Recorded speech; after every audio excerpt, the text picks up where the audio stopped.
Hey everyone, welcome to my medical school application series here on White Coats and Corgis. Most of you probably know me from Instagram or TikTok, where I make helpful free content for pre-meds and talk about my personal journey as a first-generation medical student.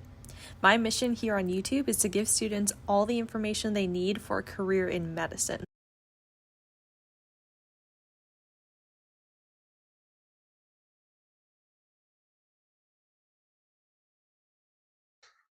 So I want to talk a little bit about the pediatric career pathway. So in general, you'll have 4 years of undergraduate school and take all of your pre-medical courses, including biology, general chemistry, organic chemistry, physics, calculus. And then after that, during med school, you'll take all the basic science coursework as well in anatomy, biochem, histology, microbio, physiology, pathology, and neurobio. And then you'll also go through rotations in different departments. So pediatrics is definitely one of the foundation rotations, but there's also electives within pediatrics that you can take, like you can do a rotation in pediatric emergency or specifically pediatric surgery. So when I was in med school, I also did a couple of electives with pediatric surgery and kind of got to see really cool cases in the OR. But I think whatever specialty you're considering, definitely consider different elective options that you can take to kind of explore the many different areas of each field. And then during pediatric residency, it's kind of a combination of learning the core competencies, so learning evidence-based practice, quality improvements, and all the aspects of patient care and professionalism. And then the clinical training really is also similarly divided into rotations like you would in med school, but you'll do a rotation with the newborn nursery. You'll do a rotation in neonatology in the ICU. The majority of the time will also be in general pediatrics, since that's kind of the core, but you'll work on the wards, and then you'll have an ambulatory clinic. So once a week, you'll have a panel of patients that you see, and it's almost like your continuity clinic where you get to see the same patients, develop a rapport, and really understand what it's like to be a general pediatrician. And then there'll be time rotating through the pediatric emergency department. You'll rotate in the pediatric ICU. You may do an elective in community pediatrics. So I also kind of shadowed and worked with pediatricians in private practice to see what that is like. And then you'll do another rotation in development and behavioral pediatrics. So this is just a little bit about the pediatric subspecialties, and there are many of them. And there are also ones that aren't specifically the track of doing typically a 3-year fellowship after residency. So for example, for pediatric emergency medicine, there are other pathways where you can do adult emergency medicine first and then maybe do 1 year of pediatric emergency fellowship. But in general, it's typically 3 years of pediatric residency, and then after that, doing another 3 years of a pediatric subspecialty fellowship. So this is a survey of satisfaction among early career pediatricians. And it seems like the majority of them are pretty satisfied. Most of them, 87%, find their work personally rewarding. 83% are satisfied with their career as a physician. And then you kind of have a little bit of statistics of their salary, working full time, and what their lifestyle might be like, you know, whether they're married or working as a parent. And so this is, I found useful if you're thinking about a career in pediatrics. I mentioned my mentor. One of his favorite quotes when people asked him about family medicine is he would say, well, we specialize in the skin and all of its contents. Basically what he was saying is the whole person is what we specialize in. And so I'm going to launch from that idea a little bit. So I had a patient one morning, typical morning. I went into the room. This was an 18-year-old college freshman. I walked in the room and said, "Good morning. I'm Dr. Bradshaw. Tell me what brings you in today." And he said, well, in the middle of the night, my roommate hit me on the arm, and he proceeded to hit me on the arm and said, "Dude, go to the doctor." And I thought that was kind of an interesting chief complaint. When we're taking history, we want to write down the reason that the patient came in to see us. And so for him, it was, "Dude, go to the doctor." And so I've often reflected on that. What do we mean by that? Everyone's heard that phrase, you need to go to the doctor, or "We're taking your grandmother to the doctor today," or "I went to the doctor today." Most of the time, if that's an undifferentiated problem that hasn't been sorted out yet, that's going to be a primary care doctor, a family doctor. Could be anyone, could be anything. I'm going to touch on that here in the next slide or two. But think about all the reasons you can think of for why people go to the doctor. That's what we do.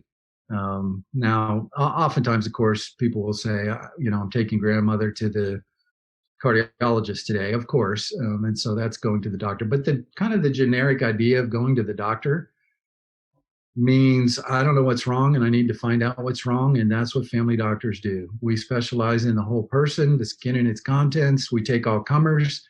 One of the phrases that's popular is that we have a specialty of breadth rather than depth. Rather than being deep into one particular organ or particular organ system or particular focused area of practice, we specialize in a very, very broad range of things. And so it is a specialty, but it's a specialty of breadth rather than depth. And that requires kind of a different kind of person, a different kind of personality. So not everybody's cut out for this sort of field. And we'll talk a little bit about those characteristics as we go. So here are people ask, well, what would a typical day look like for a family doctor? I put these in order of age, but this is not how it would go. You might get any of the next 2 pages worth of things on any given day. You might see a 2-week-old infant who's not nursing well. You might see a 6-month-old baby for a routine well child checkup. You might see a 3-year-old toddler who's got a Lego up his nose. You might see a 5-year-old for preschool physical immunizations, all of those things. You might see a 9-year-old who fell off his bike and mom thinks he has a broken collarbone. Could be a 14-year-old for a sports physical. I did more of those than you can imagine when I was in a small town practice. A 17-year-old for severe acne and ADHD and obesity, a whole lot to talk about. You might see a 25-year-old whose menstrual cycle is irregular.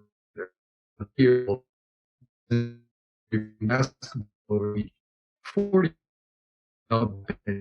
down his leg.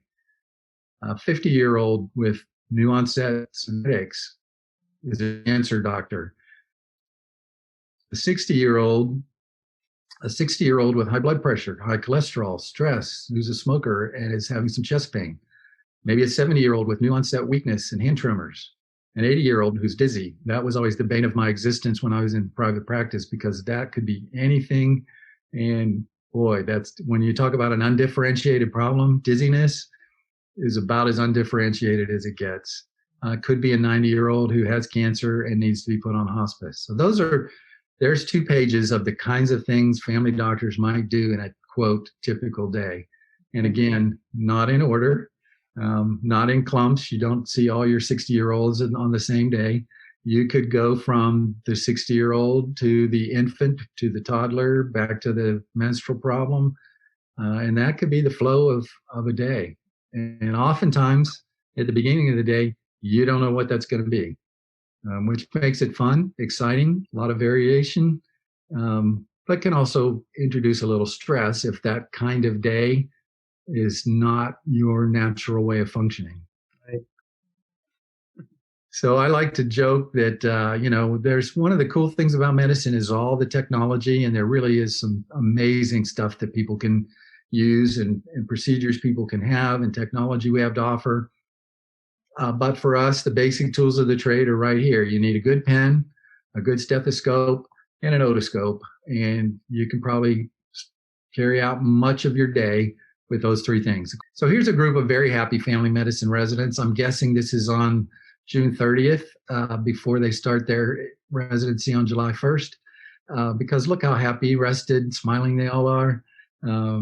But this is, these are just a nice looking group of folks that are actually in a family medicine residency. Okay, so let's talk a little bit about the core values of family medicine. I think you'll connect with these no matter what specialty you're in, but these are particularly important to us. You can't have a medical presentation without an Osler quote. So here's Sir William Osler. It is much more important to know what sort of patient has a disease than what sort of disease a patient has. And so we like to know our patients. The first thing I listed is caring. Family physicians don't just care for patients or diseases, they care for people. It could be dizziness or nausea or a headache or meltdowns. College students say meltdowns. Like that could be anything. Panic attacks. It's very hard to distinguish when someone comes in with an undifferentiated problem. So if your personality doesn't lend itself to that, family medicine could be a real challenge for you. We like to know the context, the biology, the psychology, the social situation. So that's why we call it the biopsychosocial model. Now, it's kind of an old term, but it still is useful in showing that we're looking at the whole patient in their whole context. We value community. It helps to know what community you're in, what's going on in the community. When I practiced on the Mississippi Gulf Coast and they passed casino gambling, it totally changed the community. And believe it or not, it changed the healthcare of the community in a couple of interesting ways. One was people working for casinos had great insurance, which they didn't have before. So there was a whole lot more access to care for people who previously had worked jobs where they didn't have insurance. But there was also a lot of people losing their weekly paychecks down at the casinos. And so the amount of anxiety, depression, financial pressures exploded. I actually took care of a dealer. She had loved her job. She had got paid well. She made good money and good benefits. And she said, I'm depressed because I'm taking these people's money all day long. And I know they can't afford it. So you got to know your community. That's the whole, that example. It matters.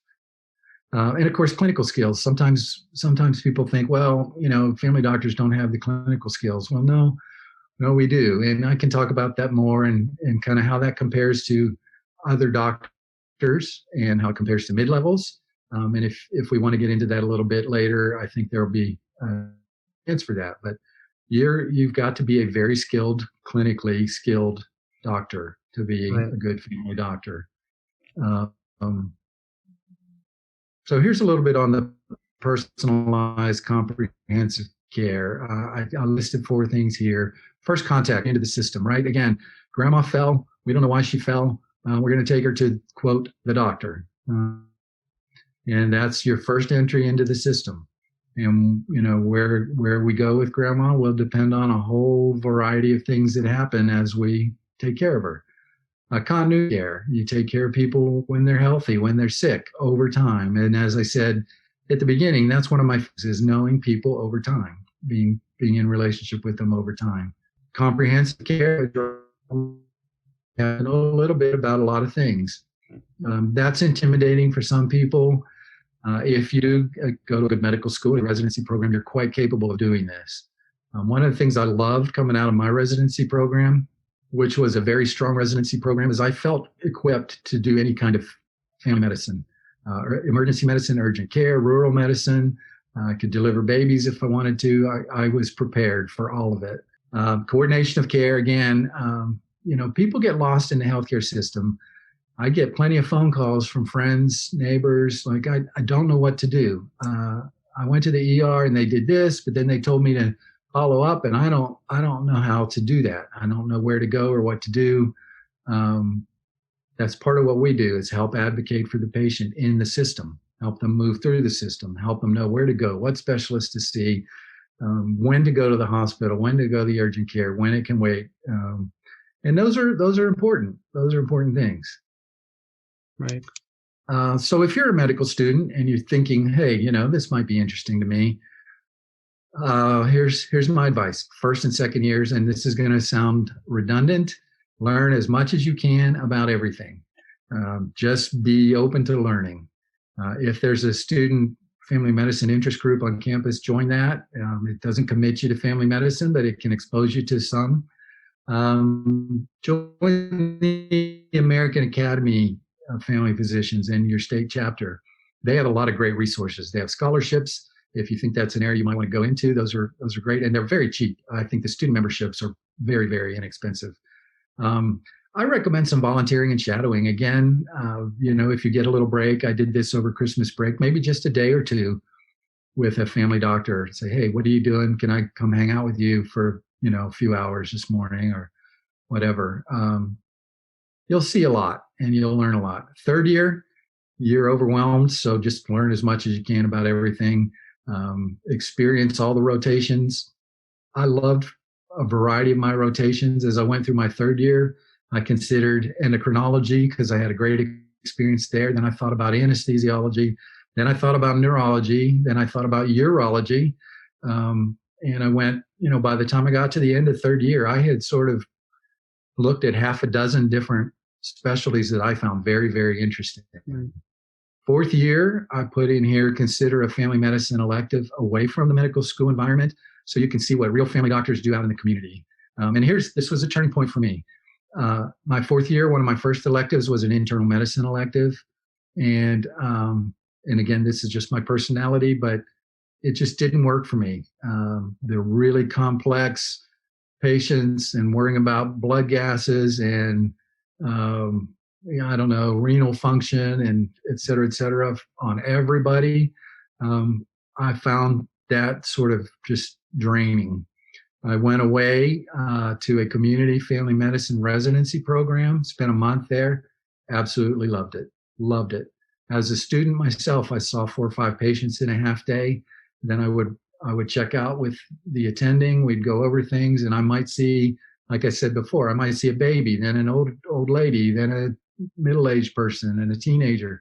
And I did all of that as a fourth year. Could be skin problem, could be vomiting, could be shortness of breath, whatever. And so I came home from that month, basically had completed the full circle. This is what I want to do. The first thing before we get into any cases, this is just a diagram from the American College of Physicians that talks about the pathways within internal medicine. And I think this is a good representation of all the different career pathways that you can have within internal medicine. So to start out, internal medicine training is 3 years, and that's a general internal medicine residency. And so once you complete that, you have the option of going into primary care and being someone's PCP. You have the option of specifically focusing on hospital medicine and being a hospitalist, or you can have some combined version of the two where you do some inpatient, you do some outpatient, but you're a general internist. You're taking care of anywhere from like all the patients in the hospital, because everyone who's non-surgical is basically admitted to a medicine service. Or you are taking care of, a variety of 18 to 93-year-olds. So there's a lot of opportunity in the general internal medicine space. But if you choose to subspecialize, which a lot of people do, you have all of these. Can you see my mouse? Okay. You have all of these career pathways open to you as well. And so yes, the basic internal medicine training is 3 years, and you come out of that as a full-fledged physician, able to practice. But for a lot of people, the training ends up being 4 to 7 years, if not more. You can see that there's a lot more even within cardiology. And so the training can be long, but these are the different options that you can have. And I think that the great thing about this is, internal medicine can cater from any type of personality. So you can go into internal medicine training and realize you really, really, really like procedures, and you really, really like sort of the the things about surgery that you thought you didn't like maybe going in. And then if you want to do that, you can become an interventional cardiologist, or you can become a gastroenterologist, and you basically spend your entire day doing procedures. If you decide, I really like being a master diagnostician instead, you can become a rheumatologist, you can become an ID physician. So there's something for everybody, I think. And there's, again, no two careers are alike, and there's infinite options open to you if you go into internal medicine. So I think this was the great thing about where I did residency. And in general, like, you're exposed to all of these different things within internal medicine. Like, as a medicine resident, you will admit your acute leukemia patient, but you'll also admit your, your classic ST elevation MI STEMI patient.